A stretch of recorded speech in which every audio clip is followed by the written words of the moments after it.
Pessoal, sejam todos bem-vindos aqui para a nossa aula de Sistema da Computação e Informação, a nossa aula da unidade 2.4. Acredito que todos devem estar vendo aí a minha apresentação. Ok. Vou fazer uma revisão do que nós falamos da última aula, tá? Na aula 7. Na segunda passada eu tive um problema aqui com a internet, não consegui fazer a conexão. Mas na aula anterior a gente falou da unidade 2.3, sobre classificação de sistemas computacionais, né? Nós vimos que os papéis fundamentais das aplicações de sistemas da informação em uma organização, né, são basicamente três, né? Suporte de seus processos e operações, suporte na tomada de decisões de seus funcionários e gerentes, suporte em sua estratégia em busca de vantagem competitiva. E aí nós aprendemos sobre alguns sistemas de computação, né, como, por exemplo, o SPT, que é um sistema de processamento de transações, né, são sistemas tão críticos para a empresa que, se deixarem de operar por algumas horas, por exemplo, podem causar um verdadeiro colapso e possivelmente grandes danos a diversas empresas ligadas a ela. Vimos também sobre o SIG, que é um sistema de informação gerencial, que é uma categoria específica de sistema utilizada por gerentes de nível médio, que auxilia na monitoração, no controle e ajuda na tomada de decisão, né, em suas atividades administrativas. É um sistema que gera relatório, né, e traz alguns resumos que ajudam em comparação e usa aí técnicas de estatísticas e técnicas matemáticas avançadas. Vimos sobre o SAD, tá, que é um sistema de apoio de decisão, um pouco parecido com o SIG, porém ele é utilizado por gerentes e analistas de negócio e usam técnicas analíticas e modelos sofisticados para analisar dados, né, tanto os dados internos quanto dados externos, né? E vimos alguns modelos de sistema de informação empresarial, né, que são sistema de gerenciamento e operação, sistemas de gerenciamento de operações e gestão de cadeia de suprimento. Falamos sobre sistema de relacionamento com o cliente e inteligência de negócio. E falamos também sobre sistema de planejamento de recursos empresariais e sistemas de colaboração.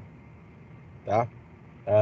Aqui a gente viu um desenho, um fluxo de informação, como esses sistemas podem funcionar, no caso do sistema de gerenciamento de operação. Tá? Vimos sobre o SCM, que é o Supply Chain Management, tá? Que é um sistema de cadeia de suprimento que consiste no gerenciamento de todas as partes envolvidas, né, direta ou indiretamente no processo de aquisição, conversão de matéria-primas e produtos acabados. Então ele pega todo o fluxo de funcionamento, todo o fluxo de produção de um produto ou de algo e voltado à produção da empresa. Deixa eu autorizar a entrada do RMI aqui e vamos voltar. Bom, falamos sobre o sistema de relacionamento com o cliente, que é o famoso CRM, que significa Customer Relationship Management, que são sistemas utilizados para gerenciamento de relação com o cliente, né? Empresas de sucesso, elas acabam reconhecendo a importância de manter uma relação saudável com os clientes, gerando um impacto positivo na fidelidade e na retenção de cliente. Então, todo sistema que é utilizado um relacionamento com o cliente, né, é chamado de CRM. Tá? Quando você entra no site, tem um sistema ali com os seus dados e que gera ali um perfil para você e traz uma relação entre cliente e empresa. O nome dado a esse sistema é um CRM. Tá? Aqui a gente viu basicamente como ele funciona, tá? Um fluxo de como ele trata as informações dentro da companhia. Vimos rapidamente sobre BI. A gente vai ter uma unidade no final da disciplina que vai falar mais sobre BI, mas BI significa Business Intelligence, tá? Se refere a aplicações e tecnologias que são utilizadas para coletar, analisar e acessar dados que ajudam na tomada de decisão de uma empresa, tá? Então ela é um sistema que consegue olhar para o mercado, né, para a área de negócio que aquela empresa faz parte. Sistemas de colaboração, tá? Que são conjuntos de ferramentas fundamentadas tá? Que suporta o trabalho em equipe, faz compartilhamento e o fluxo de informações. Como exemplo, eu posso dar aqui o Teams que nós estamos usando, tá? Sistema de colaboração, né? E aí a gente viu sistemas que faz gestão de conteúdo, gestão de conhecimento, o controle de workflow, e sistema de grupo R.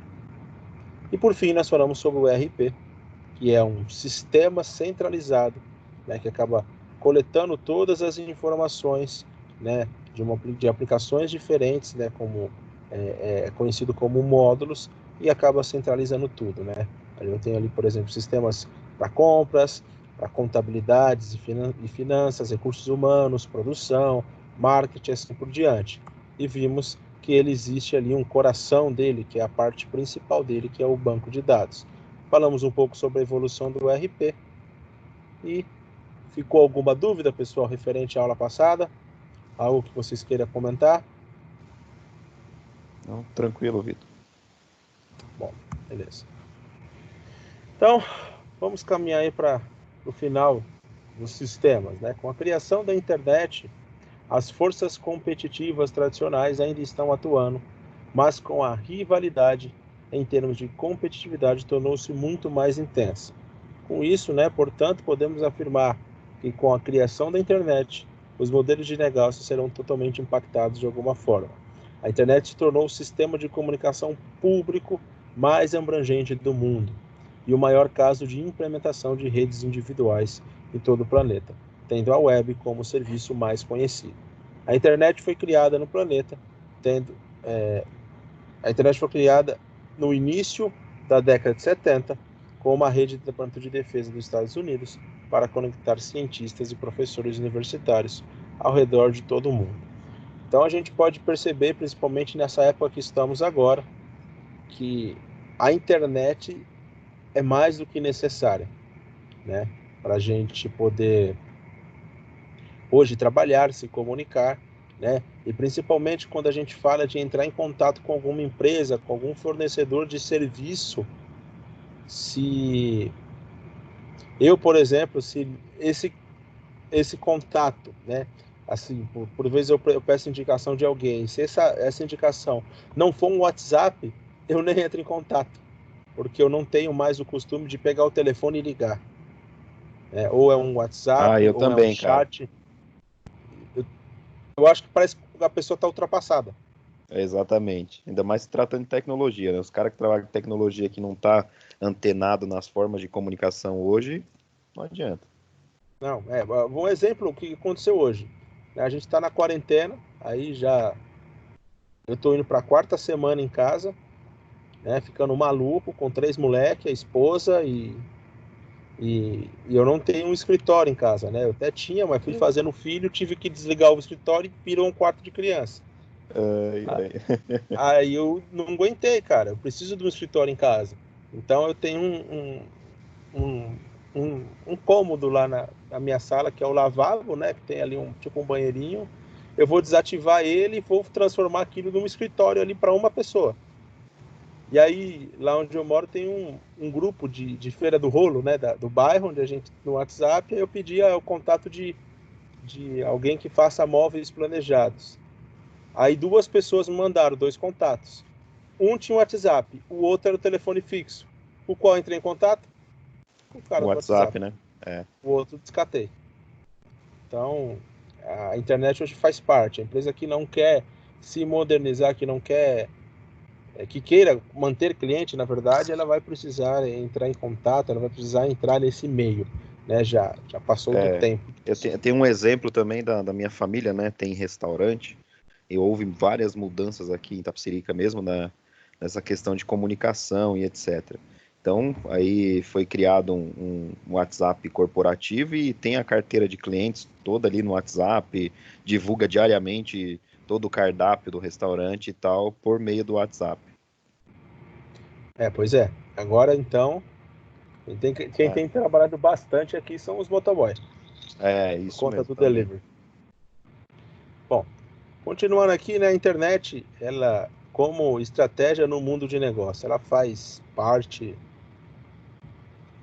assim, muito presencial do mundo de negócio, né? Uma vez que a informação esteja disponível a todos, A internet aumenta o poder de barganha dos clientes, que podem, com grande rapidez e facilidade, encontrar um fornecedor com custo ou condições de fornecimento muito mais atrativo, né, fazendo com que os lucros das empresas sejam produzidos e impondo severos riscos a alguns setores da economia. Então, a internet, a forma de você negociar com seu cliente, né?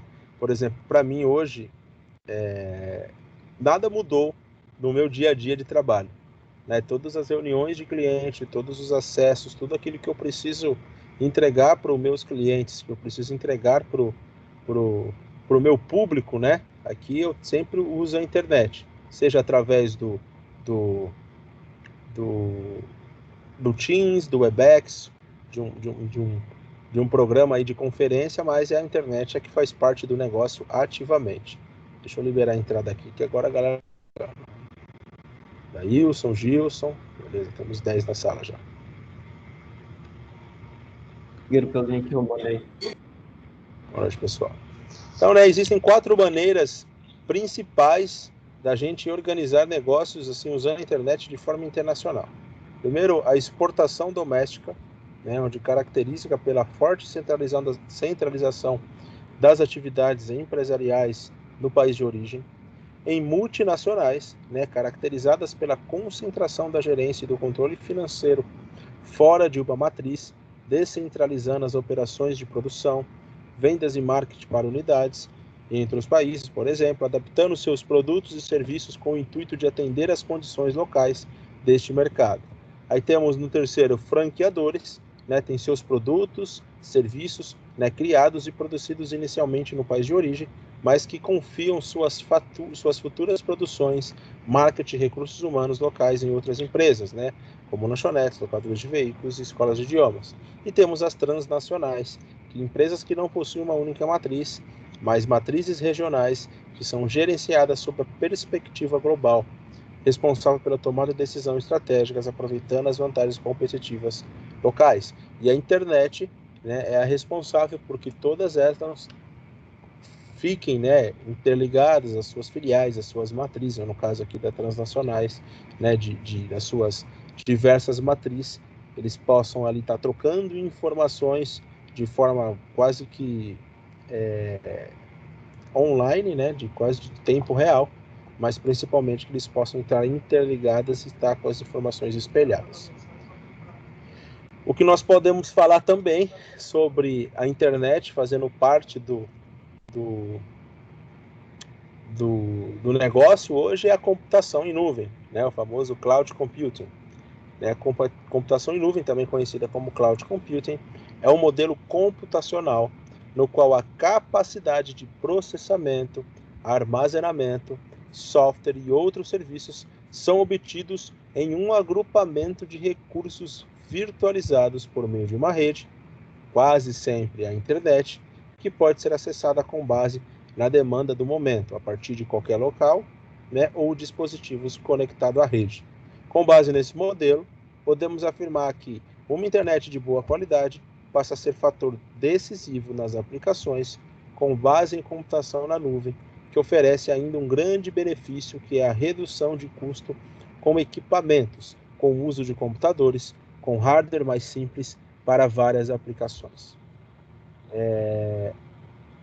A turma do Thiago aí, o quarto semestre, já fez um trabalho no semestre passado para mim sobre cloud, né? Falou um pouco sobre uma solução de cloud, sobre VDI, na verdade. Mas eu queria perguntar para os demais aí da sala, né, por favor, não fiquem acanhados. Todos aqui sabem o que é computação em nuvem? Conseguir entender o que é a computação em nuvem? Quem não sabe?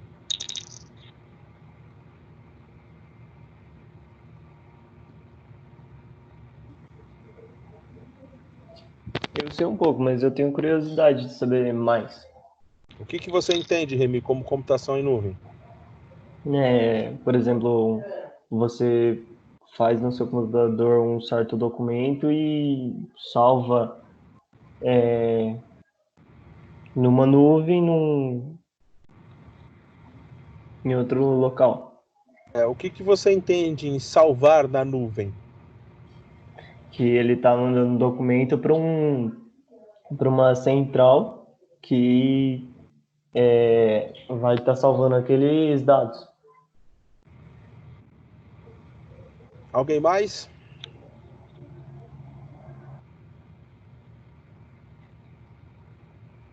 Todos os demais estão tranquilos com computação em nuvem? Bom, basicamente, fala aí, Justin. Deixa eu tirar uma dúvida. Esse computador em nuvem que você fala é tudo que você pode guardar do seu computador e deixar salvo, não só como no seu sistema próprio do computador, como na nuvem, para qualquer local eu estar acessando ele, correto? Na verdade, não é um computador, né? Não, eu falo assim, tirar os meus dados do meu computador e deixar na nuvem. Não estou especificando o computador. Quero saber, tipo assim, eu guardei um programa meu e deixei ele na nuvem. Aí eu posso acessar em qualquer outro como dispositivo. Não é isso que é mais ou menos a nuvem? A nuvem, ela é assim, quando você fala colocar na nuvem, é você deixar disponível na internet para você acessar de qualquer lugar que você estiver, né? Como a gente viu aqui na explicação, deixa eu ver exatamente onde está. Aqui, ó. Que pode ser acessada com base na demanda do momento a partir de qualquer lugar ou dispositivos conectados à rede.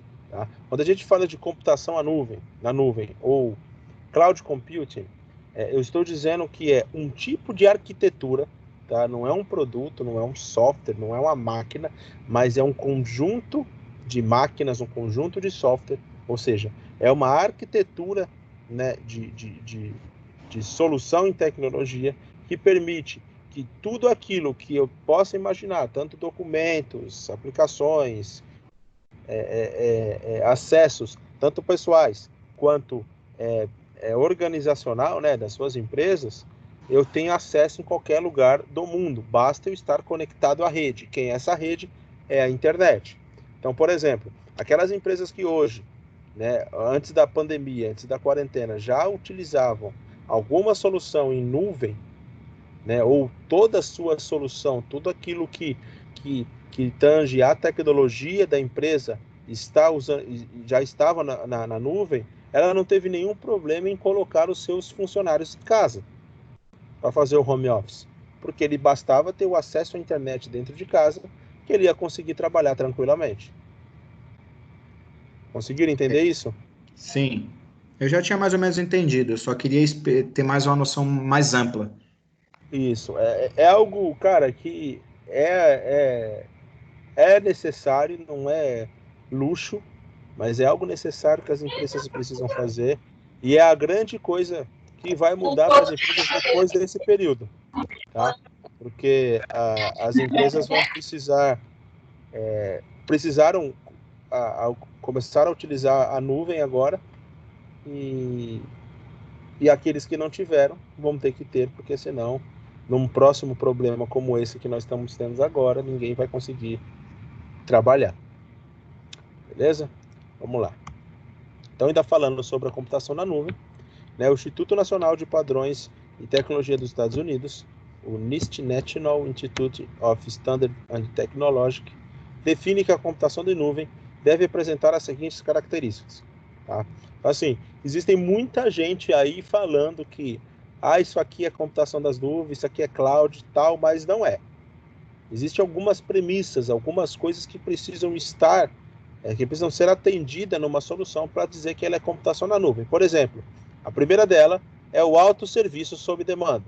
Os usuários podem obter recursos computacionais, como tempo de uso de servidores, armazenamento na rede, conforme suas necessidades, de forma automática e por si mesmo.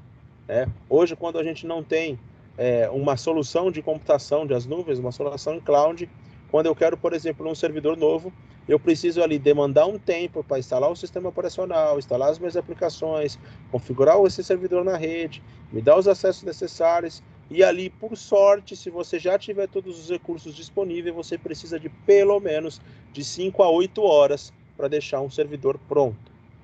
Quando eu falo em um servidor na nuvem, basta eu ir lá num portal, como se fosse um tipo de um site, falar lá que eu quero um servidor com X memória, X processamento, tanto de disco, na rede tal, durante tanto tempo. E esse servidor vai estar disponível para mim em questão de segundos. Então, é sob demanda, tá? Com o tempo de uso dos servidores e armazenamento de rede, conforme a necessidade, de forma automática e por si mesmo. Um outro é acesso umbíguo à rede. Os recursos de nuvem podem ser acessados usando dispositivos padrões de rede e internet, inclusive plataforma móvel.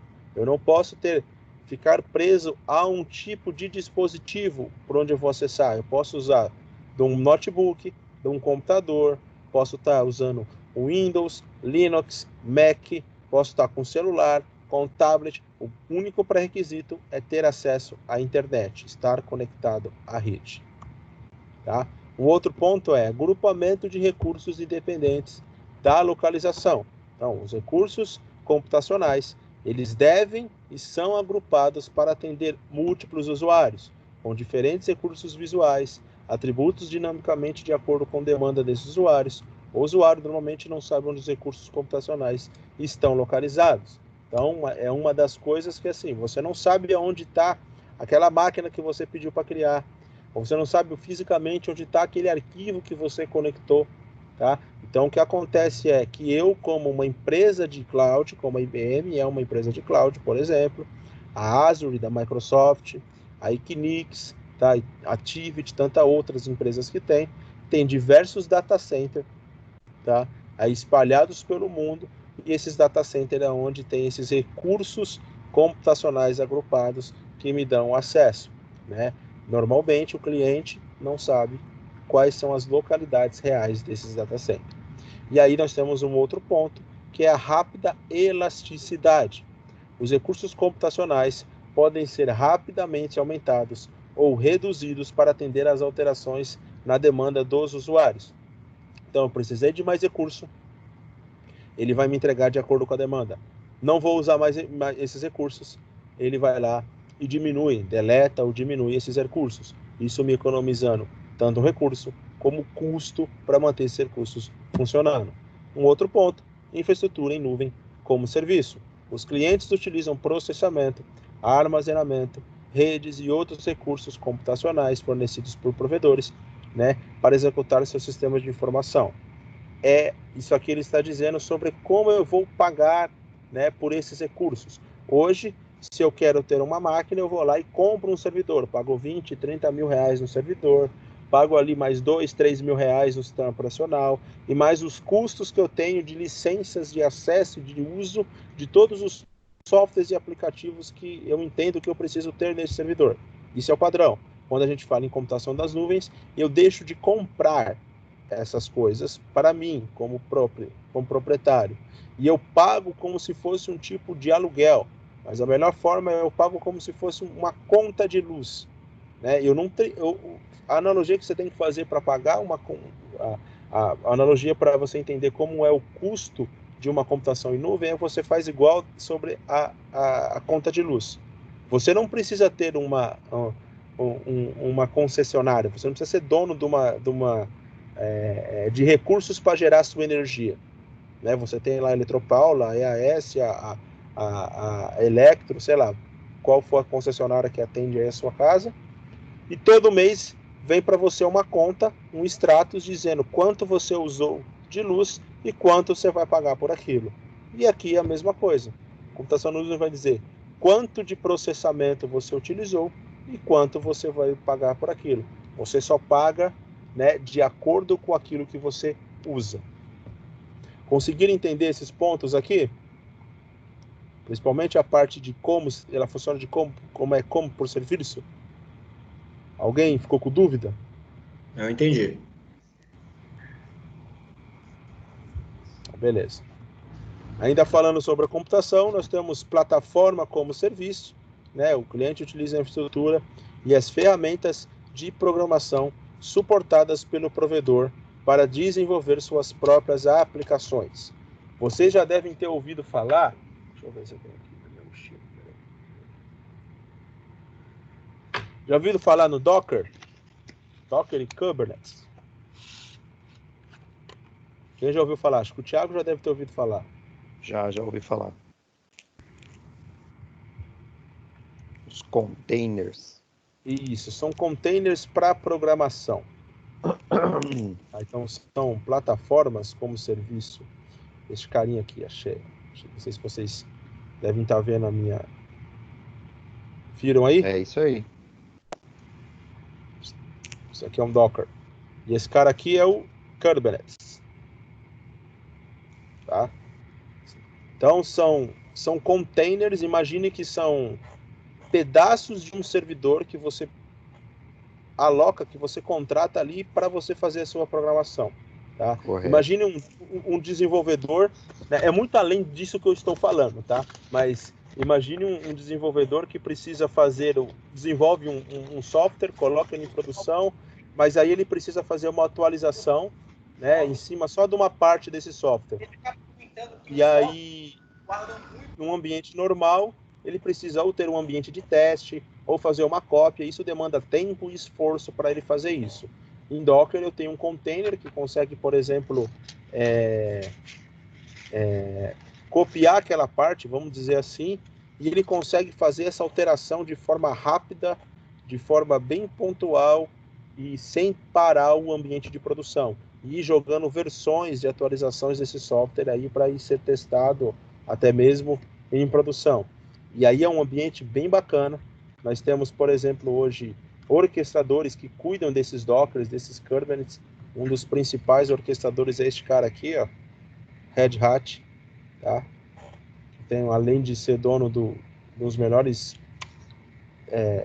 versões de Windows, ali eu tenho o Red Hat OpenShift, que é um orquestrador de Kubernetes, de plataformas. Mas esses são assuntos bem avançados e eu recomendo vocês procurarem, né, pesquisarem mais sobre ele. Ainda continuando aqui, serviço medido, né, as tarifas pelos serviços em nuvem são fundamentadas na quantidade de recursos efetivamente utilizados, como a gente falou agora há pouco, e um software em nuvem como serviço. Os clientes podem utilizar software hospedados na infraestrutura de nuvem do provedor, entregue pela rede, como o Google Apps, por exemplo, que oferece aplicativos comuns na rua, como um online, cobrando dos usuários uma taxa anual de assinatura.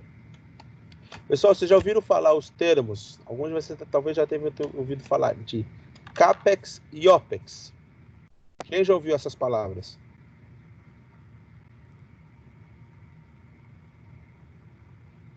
Já ouviu, Thiago?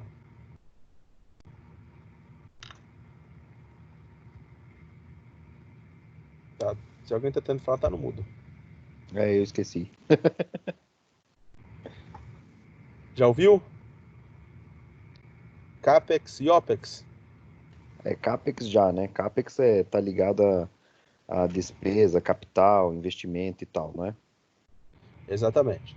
Então, assim, quando uma empresa compra alguma coisa, vamos falar de tecnologia, quando ela compra um hardware, né, um computador, um storage, um rack, então, qualquer hardware, tá? Ela está comprando um capital, está adquirindo um capital, tá? No final de um ano, na parte de imposto de renda, lá ela precisa apresentar esses custos, essas notas, por isso que existe nota fiscal e tudo mais. Exato. Só que isso acaba sendo um ativo para ele, um ativo que perde dinheiro, porque o que ele pagou hoje, por exemplo, vamos supor que ele pagou 10 mil reais numa máquina hoje. Daqui um ano não vale mais 10 mil reais. Essa máquina vai valer 8 mil. Então ela vai depreciando, vai perdendo o seu valor com o tempo. Tá? Então, o imposto em cima disso é diferente de quando eu contrato algo como serviço. Quando eu contrato algo como serviço, o imposto é menor, o imposto é diferente, e eu estou comprando um valor, né? Então, hoje as empresas... Aí quando eu contrato como serviço, é chamado de OPEX, tá? Então, quando as empresas as empresas mais sérias vão fazer os seus orçamentos anuais ou semestrais, elas decidem lá se elas vão investir em CAPEX ou OPEX, ou quanto vai investir em cada um deles. E quando eu estou falando em nuvem, né, em computação nas nuvens, eu estou praticamente tirando toda aquela depreciação, todo aquele investimento que eu dou em hardware, que é em CAPEX, jogando ele totalmente para serviço e vira em OPEX. Então é muito mais interessante financeiramente com as empresas, porque no final eu não tenho perda em capital, porque eu não comprei nada, entendeu? todo esse ônus fica para o meu provedor, para aquele que vai me fornecer a tecnologia como serviço. Então, isso é bem interessante. Tá, então, um sistema de computação ela pode ser, além de ter todas essas características, ela pode ser de dois modelos. Modelo público, tá? E modelo privado. O modelo público é quando o serviço é mantido por um provedor, né, de serviço da nuvem. Ou seja, aqui, a nuvem pública, a IBM é um fornecedor, né, é onde centraliza os recursos, tem uma série de data center com um monte de recursos de computação nas nuvens e dá acesso para os seus clientes. Tá? Então, é um modelo público. E modelo privado é quando o serviço é mantido exclusivamente por uma organização. Então, uma organização que foi lá, que construiu o seu data center, para esse data center ser exclusivamente dela, para gerar a computação das nuvens dela. Ah, professor, mas você está falando que eu tenho ali um orquestrador, um cara que me entrega sob demanda, que é um dashboard, né? um acesso, um portal que eu acesso e faço todas as configurações em segundos de uma máquina. Então, eu vou ter tudo isso aí exclusivo para a minha empresa? Sim, é exatamente isso. Tem empresa que precisa de uma capacidade computacional alta, ou até mesmo por cultura de segurança, precisa disso, e aí tem a rede privada. Beleza aqui?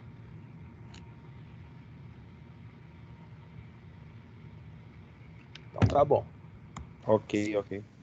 Então, sobre computação das nuvens, ficou tranquilo para vocês? É bom vocês gravarem isso daí, porque é a realidade de hoje, tá? É a realidade do mercado. Beleza? Agora vamos falar um pouco, né, sobre ferramentas e tecnologias para colaboração e social business. Uma cultura colaborativa orientada à equipe não gera benefícios se não existirem sistemas da informação que viabilizem a colaboração e o social business. Atualmente, existem centenas de ferramentas preparadas para lidar com o fato de que, para sermos bem-sucedidos, né, dependemos muito mais um dos outros, né, de colaboradores, clientes, fornecedores e gerentes.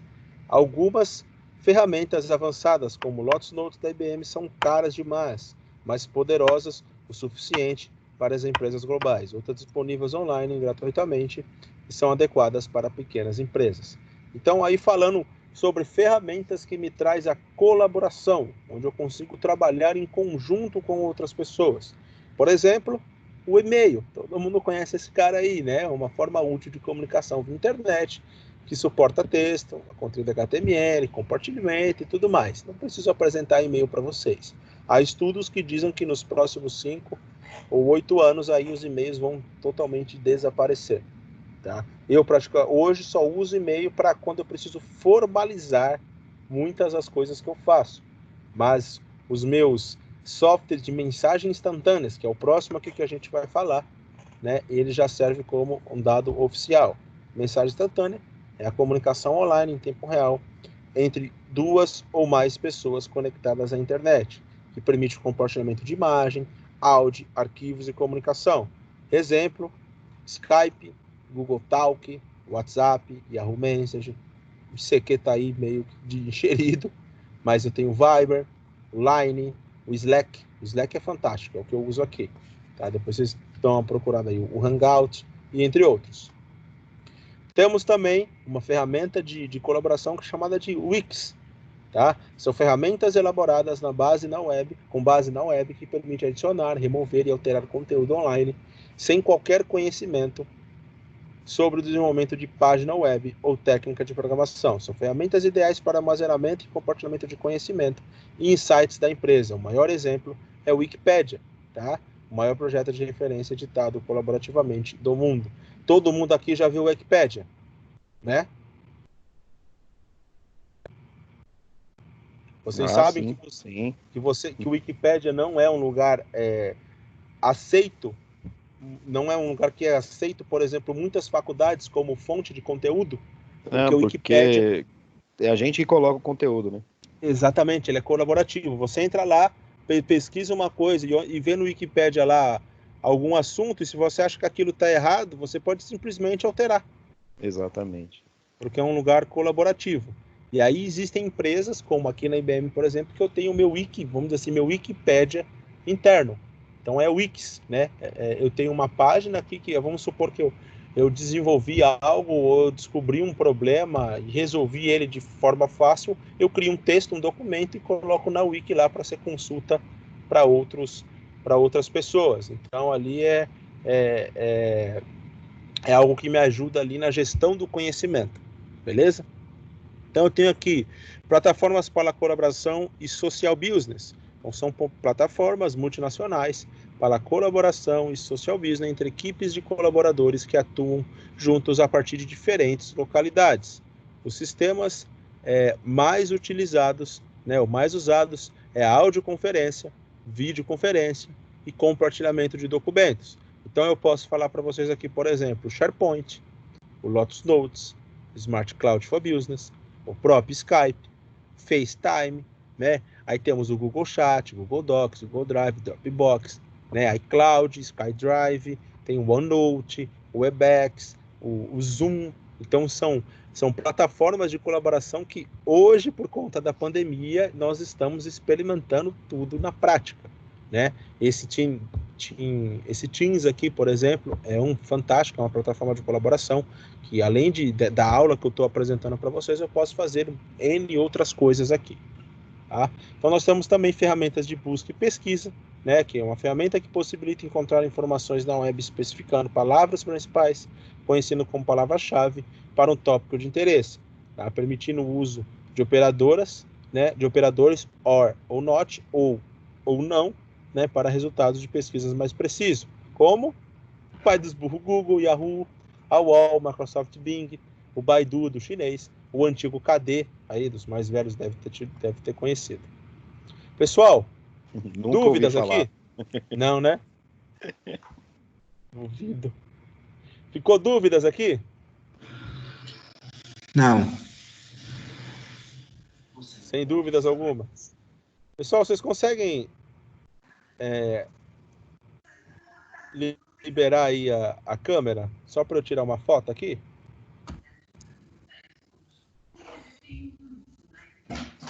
Falando que tá com problema na câmera. Eu acho que não detectou a câmera. Que, Remy, seu computador é novo, para de mentir. Não tá detectando, vou tirar a foto e mandar no grupo só pra esfregar nessa tarde. Deixa de conversa, Remy. Eu tô falando, mano, eu acho que abriu e deu um erro na página.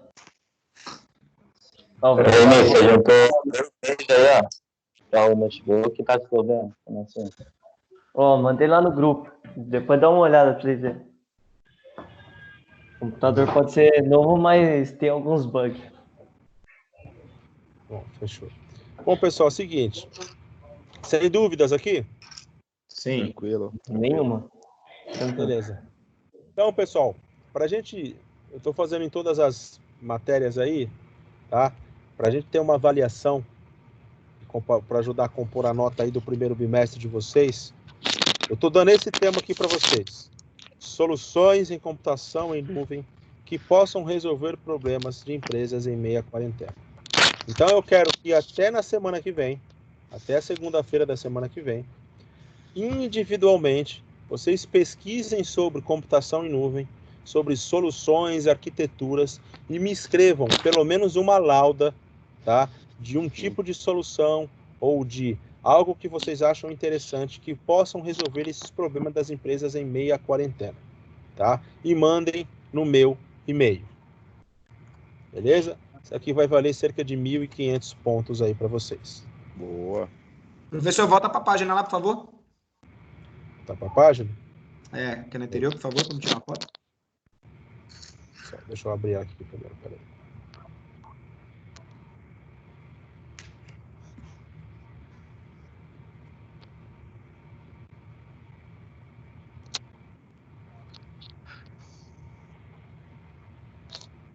Ó. Obrigado. Todos entenderam aí, pessoal? Sim. Ok. A Maria entrando agora, no finalzinho. Bom, vou terminar a gravação aqui.